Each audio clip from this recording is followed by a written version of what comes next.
What's up, Wildcats? I know spring break is over, but the party continues right now on the Dorm Room Sports Chat. I'm your host, Annie Marham, alongside our three analysts, Derek Fazenden, Brittany McMorris, and Zach Clark.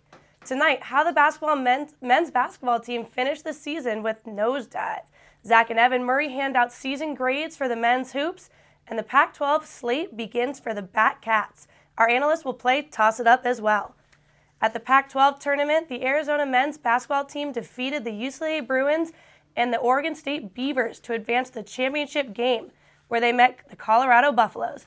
The game looked all too familiar as Kyle Fogg had a chance to tie the game with seconds left, but missed on a hopeless three-point attempt, and the Wildcats were runner-up for the second year in a row. The 53-51 loss against the Colorado Buffaloes at the Pac-12 tournament eliminated the Wildcats from dancing, but they landed a number 1 seed at the National Invitational Tournament. Despite their top seeding, the Cats lost to number 8 seed Bucknell, 65-54 at home on Wednesday. Got some questions here for our analysts. Now, the Wildcats looked as if they still had a hangover from the loss at the Pac-12 tournament. Derek, do you think their sulking on the court was acceptable? No, of course not. It's their fault. They've had 2 chances to get themselves into the NCAA tournament. At ASU at the end of the regular season, and then hosting Colorado, well, not hosting, but at the Pac-12 tournament. And they had easily chances to win both of those games, especially the Colorado game in LA, where both teams couldn't score for it seemed like the last 5 minutes of play. But look, you're number 1 seed in the NIT. I think the NIT, honestly, is a very, very good tournament for young teams like Arizona who are trying to improve. And you look at NIT champions from last year in Wichita State, and they got a 5 seed in this year's tournament. So, and then Alabama also made the field, and they were the NIT runner-up last year. So, no excuse for sulking on the court. I'm not even sure if it's sulking. I think this team just quit. They stopped playing basketball after there was no coming back from the Colorado loss. Their season, in their mind, I think ended with the loss to Colorado. They didn't even show up for this Bucknell game. There is no excuse for that kind of play. Not from a team like that. Well, we said it all year long. This team thinks, I really believe that still. They thought they were a lot better than they were. They really did. Jeez. Well, the Cats had not seen the NIT since 1951, and this loss put UA at 0-4 all-time record. Brittany, what went wrong this season that benched the Cats from dancing?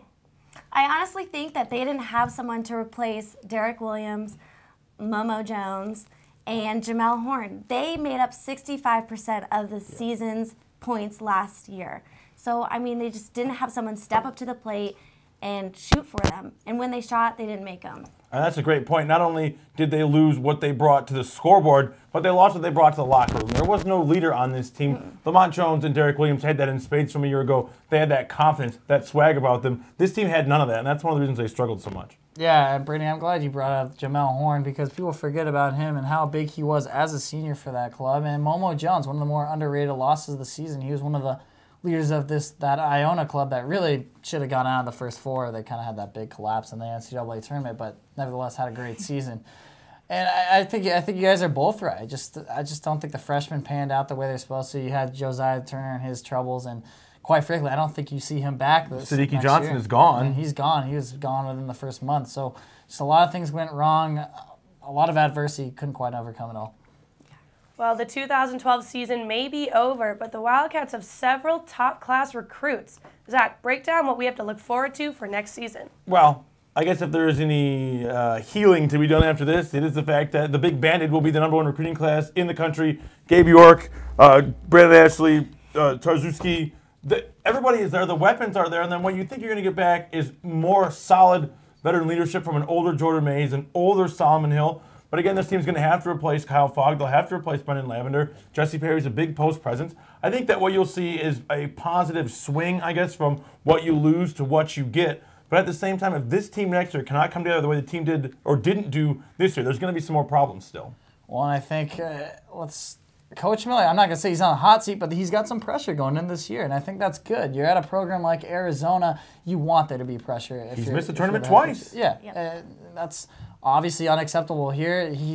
I think, honestly, he did a pretty good coaching job this year, but he's got some talent coming in next year, and it's going to be his job to make these freshmen next year play like sophomores and juniors. That's the bottom line, because if they can't develop, this team is not going anywhere next year. It doesn't matter how much talent you have. Well, and the question becomes, is Sean Miller, while he's a great recruiter, is he putting his eggs in the wrong basket? Is he sold too much on a guy like Josiah Turner? It's obvious that Sean Miller, by not kicking him off the team, has a lot invested personally in this young man, but is that going to be the right investment? Well, only time will tell. We'll see. Yeah, we don't know. He could be off the team by this time. That's the thing. That's right. You don't know. You have no idea.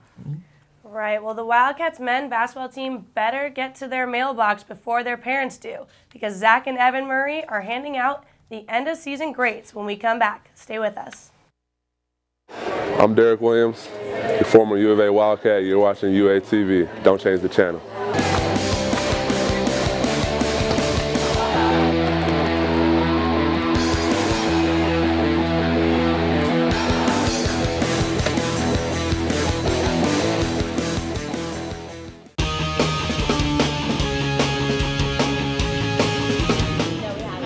It on Wednesday.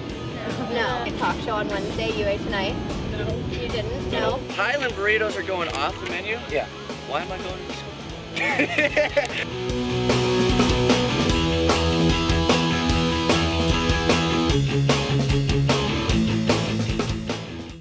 Hello, everybody, and welcome back to the Dorm Room Sports Chat. I, of course, am Zach Clark, and alongside Evan Murray, we are here to hand out some end-of-the-season grades. Evan, the Wildcats end of the season 23-12, 12-6 in the Pac-12 conference, suffering a rather disappointing loss as a top seed in the NIT in Tucson to Bucknell. Evan, let's start with the offense. I am going to give the offense a C. They led the conference in the three-point shot, but at the same time, they ranked just 129th nationally in points per game. Yep, I'm going to go a little bit below you. But we were live by the sword, die by the sword. And you can't live by it almost sometimes. I feel like you can't live by it if you can't rely on it. Right, and which we did have 38% throughout the year. And we had Brendan Lavender, who shot tops of the conference. Yeah, right, 49%, and Kyle Fogg at 44%. So we did have good three-point shooters, but I just didn't feel like it was solid. No, it was not solid. There was no consistency on offense.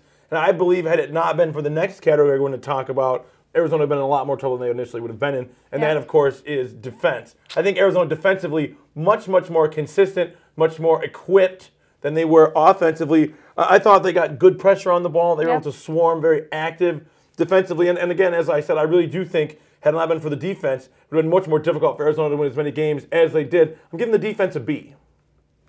I'm with you on that. Hey, look at that. Yep, I thought Nick Johnson did a great job defensively. His blocks were, he had his blocks. Nick Johnson, for being as small as he is great defensive awareness and timing. Yeah. He's always right there. Yeah, and you'd say that they were pretty aggressive. Much more so than they were offensively. Yeah, Again, that's kind of where we're going with this. Yeah, and so I would agree with a B. I think that was our weapon, if you could call us having a weapon. And again, you're losing a guy in Derek Williams from a year ago that, again, great defensively, great post presence. Again, not the biggest guy, but one of the smarter guys on the court. And they didn't quite have that this year, but at the same time, Jesse Perry was excellent. Solomon Hill was excellent. Yep. Angelo Chol, I believe, stepped up quite big defensively. Again, he wasn't a guy that was going to give you 10 points a game, but anything offensively from him is a plus. Defensively, his timing on the blocks. And he didn't become a foul sponge like Kirill Natsianko became, where he was only inserted into the game to absorb fouls. Yeah, you didn't see him as much on the statistics end, but you felt his presence when it had to do with defense. So. Right, and it was important having him on the court. I think especially he was put in interjectively to save Jesse Perry, and it was not a step down having Angelo Chol in the game. Yeah, no, it wasn't a liability. Right, and that is an issue with others on this team. The next category we have up is leadership. This is an area where I believe the Wildcats really struggled. I gave them a D. Nobody stepped up all season long as an individual. I do believe in some games they did it as a platoon. If you looked against UCLA in the tournament, the Wildcats between Solomon Hill and Jesse Perry, 40 points, 30 boards. And so I think that, again, that is leadership on the scoreboard. They didn't really have it in the locker room, though. No, and I gave them a D plus C minus because I think the idea of a leader was there.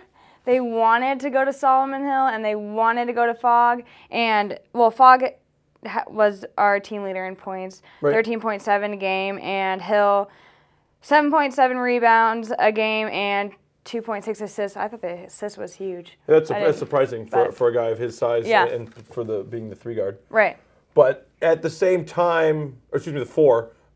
At the same time, though, Evan, it's so much more in the locker room than it is on the court. There was no voice in the huddle, if you will. No, I agree with you. And I think at times why I give that C- instead of a D is because you saw glimpses of it sometimes. Right. There were times when Solomon Hill put this team on his back. There were times when Kyle Fogg put this team on his back, and there were even a time or two when Nick Johnson did the same thing. But you couldn't, again, what the Wildcats had last year between Lamont Jones and Derek Williams, you knew that one or more likely both of them was going to lead you through the whole game.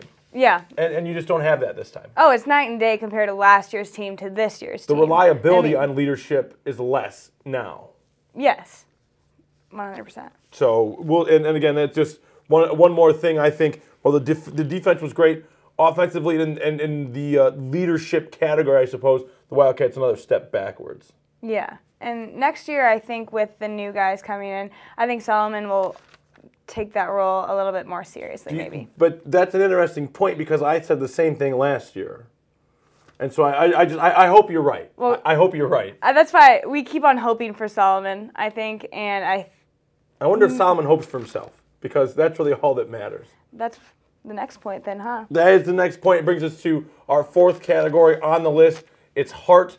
The Wildcats, how did they do in gut check time? This one was easy for me. I gave them an F. Wildcats lost a lot of close games, especially at home. You look at Oregon, Washington, Colorado on the road, Arizona State on the road, Colorado in the tournament, and then at the end, they just, to me, flat out gave up against Bucknell. So for me, at gut check time, the Wildcats got an F. I agreed with you with the F. And then also, I mean, talking about like a rivalry game, that is Arizona pure State, heart. exactly. That is pure heart. And while we have applauded the defense, it was the defense that was the letdown against Arizona State. They allowed Arizona State to surpass their season average by 13 points, their highest point total of the season. It was in those very important moments the Wildcats just never had an answer. Yeah, it was the important times where you're pushing for them and they don't come through. Right, and you look at last year against Washington and Tucson, Derek Williams had the block of Darnell Gant. And then if you look forward into the tournament, Arizona last year down 2 points with Texas had the ball with 5 seconds to play. Arizona forces the 5-second call. Derek Williams takes the inbounds pass and the basket, 3-point play for the win. That was never going to happen on this team this year. No, if we were behind and you didn't see it throughout the game, we weren't going to find it at the end. No, and if you look against Colorado, they had the opportunity. The Buffaloes didn't score in the last 9 minutes and 9 seconds of the Pac-12 championship game. The last 2 possessions for the Buffaloes were a turnover, followed by back-to-back missed free throws. Arizona had every opportunity to win that game, and it's against Colorado again on the road this time in the regular season. Kyle Fogg missed in front of a 1-and-1 down just 1 point instead of a minute to play. Those are the moments in which you have to be the best. Right. And then, I mean, we went to a leader and didn't find that. And I think they're one and the same almost, the heart and the leadership. Yeah. I think if your leadership has heart, then it spreads across the floor. And again, the Wildcats just not there. So let's wrap this up. Overall, on the season, I'm giving the Wildcats a D. A disappointing freshman class with the departure of Sadiki Johnson, the unknown future of Josiah Turner, the inconsistency of Nick Johnson. Angelo Cholton, he was the only freshman that excelled past his expectations. No Pac-12 championship, whether it be in the regular season or in the tournament. They did not qualify for the national tournament. Disappointing first-round exit in the NIT. I mean, I could go on. Preseason number 16. I mean, the expectations were there, and the Wildcats lived up to me, none of it. Yeah, I gave a D+. I feel a little bit more optimistic than you. Yeah, maybe, I know. Well, it wouldn't take much. And again, I don't want to be overly difficult on the Wildcats. It's not up to them to live up to my expectations. But at the same time, I feel when you're ranked 16th preseason, I feel like it's not just your expectation. It's and I would hope that they would have their own expectations, and I would hope that if they gave themselves a grade, I would hope that they'd give themselves a D. I mean, or in that vicinity. I wouldn't hope them to say, A. Yeah. Great season, guys. No, and I don't think they think that. So I don't either. I'm not saying they do. Yeah, I'm just saying it's not. My overall point there is it's not up to them. It's up to my standards. They should, but it's not up to them to do so. I'm right about with you. So. So at the end of the day, not the most glamorous end of the season for the Arizona Wildcats, but When we come back, we'll check on the Batcats on the diamond. Stay tuned.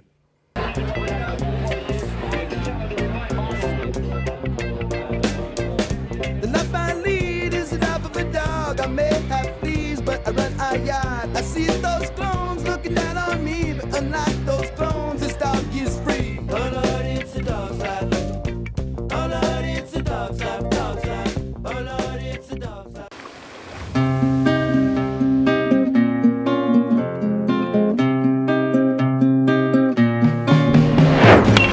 Make no mistake, I don't do anything for free. I keep my enemies closer than my mirror ever gets to me. In this attitude, where do you feel the warmth of my gratitude? I get the feeling that it's two against one. I'm already fighting me, so what's another one?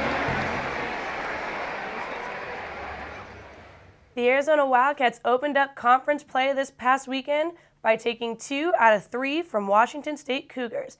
Ace pitcher Kurt Heyer suffered his first loss of the season Friday night, but the Wildcats clawed back to win the next 2 games, sweeping the doubleheader Saturday.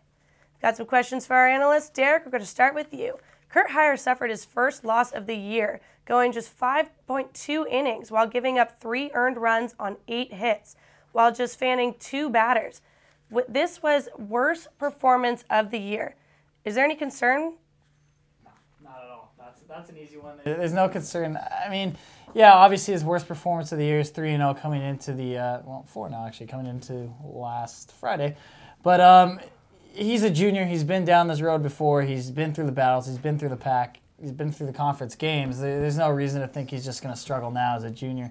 I think it's just one of those games. Baseball is one of those things where percentages are so, it's a numbers game. And you can be batting 300 and that's considered successful. So, and on the pitching side, you're not always going to have it. So, and not to mention, Washington State is a very good hitting team. Well, and if there's any knock on Kurt Heyer, it's that he's too emotional of a guy when he gets onto the mound. Any catcher that's played with him will tell you that. And one of the things is sometimes he just gets a little too into the moment, and I think that's what you saw here. But if anything, going forward, you see him play with a little more anger probably to get that one back. He's definitely one of those guys that will do his best to get that one back, and so I would say by this Friday he'll be just fine. Well, I'm glad you mentioned that because right after the game, he literally said before the media asked him anything, before you guys say anything, this was all my fault, I take full responsibility. He's just beating himself up, so probably a little harder than he should have been on himself, but he's going to be fine.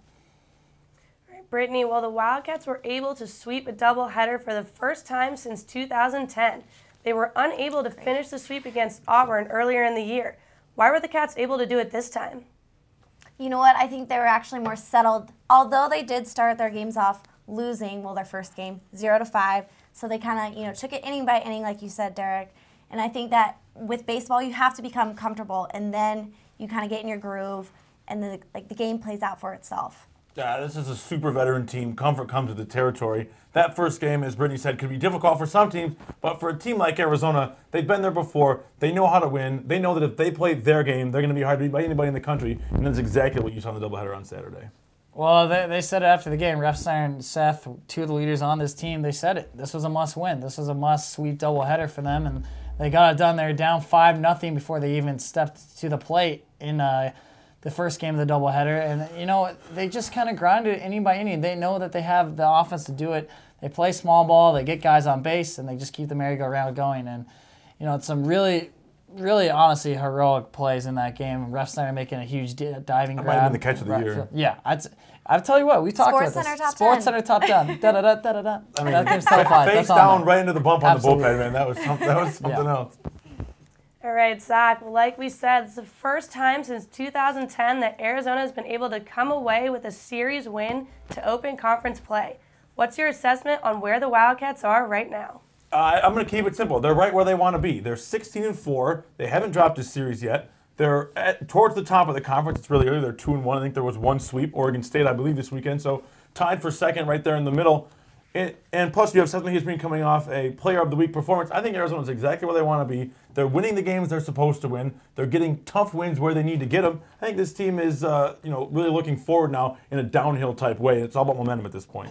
Yeah, and I think some of us maybe forget since we're on spring break, but they had a nice split in Rice, which is one of the top programs in the nation, number 8 in the nation. They got to split on the road. That's what you want to do, and you taking 2 out of 3 is all you really want to do anyway. And the fact that Kurt Hire loses and your other guys still get it done, that's just a testament to how deep this team has become. And if James Ferris, Connor Wade rebounding and the offense kind of picking them up, I couldn't agree more. They're right where they need to be. They control their own destiny for a conference championship still. Because I think you said Oregon State's in front of them at 3-0, and they play them this weekend. Right. So they're going to be fine. Well, the Arizona Wildcats won't get a long rest this week. They'll be back in action this Tuesday when they welcome in the New Mexico State Aggies for a brief 2-game series. First game will start tomorrow at 5 p.m. Well, get out the polish and shine your lucky quarters. Up next, our analysts are going to play toss-up.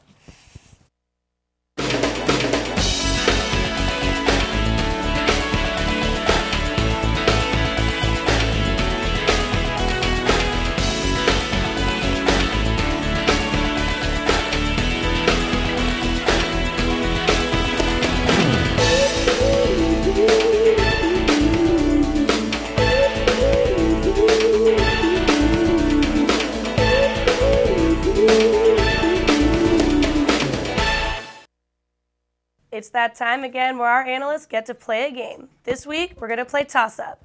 I'll give our analysts 2 scenarios, and they'll pick one and give their explanation on why. We're going to start with a tougher loss, Arizona losing to Colorado in the Pac-12 tournament, or Arizona losing to Bucknell in the opening round of the NIT. Well, this is a fun start. Yeah, I'm going to say tougher loss, Colorado, by far. And you saw it on their faces because they didn't show up for the Bucknell game. They knew that was their season. That was it. They had to have it. No team scored in the last, bazillion minutes of that game. And both teams were exhausted. Colorado is coming in, playing 3 games in 3 days? Yep. Up at that point. 4-4. 4-4. And Arizona looked like the team that played 4. 3-3 and 4-4. And you couldn't tell which. Yeah, well, they played a lot of games in not a lot amount of time. Correct. And Arizona looked gassed. Zach, you and I were there in person for that. That's probably why it was a little tougher for me, but that's my choice easily. Okay, Derek. Yeah, it's tough. Brittany? I'm going to have to go with losing to Colorado as well. I'm from Colorado, so it is embarrassing. All my friends were texting me, giving me, some love. So I'm sorry. And it's more embarrassing to lose. I think you are both crazy. There's no. Derek said that was their season, and technically their season didn't end until after they lost to Buck. Well, it shouldn't have. Whether their season ended when they didn't get a bid. See, that's what bothers me so much is that if you're going to accept a bid to play, you have to accept the bid and then play. Yeah, you just accept the bid. Right. So to me, losing at home to Bucknell as a top seed to the lowest seed, again, at home, and again, I'll put $50 on the table right now. First person time where Bucknell is can take it. And you already know, because we already had this conversation a couple days ago. Right. Can you tell me where Colorado is? Because I can tell you where Colorado is. Yeah, it's in Colorado. It's closer than you got with Bucknell. Sweet. Isn't it in, Pennsylvania? There it is? Yep. I know that. Right. I'm sorry. Hey, we're all getting the Bucknell loss is by far the worst. There's no doubt. I agree with Bucknell. I mean, you had fans still come out and watch the team because they thought maybe they were going to show up to play. And at home. It still looked like we were playing hot potato instead of basketball. Can't even believe it. Started the season out with a loss at home, ended the season with a loss at home. Seattle Pacific and Bucknell. That's pretty awesome. Solid bookends. Yeah, you may have just convinced me on this segment to sway my vote. That was such a good argument by you. Really did. I'll give credit. My parents were right. I should have gone to law school. All right, well, let's see what our analysts think about this one. More embarrassing for our athletic department. Josiah Turner being suspended 3 times for disciplinary reasons, or 4 football players being arrested after a fight.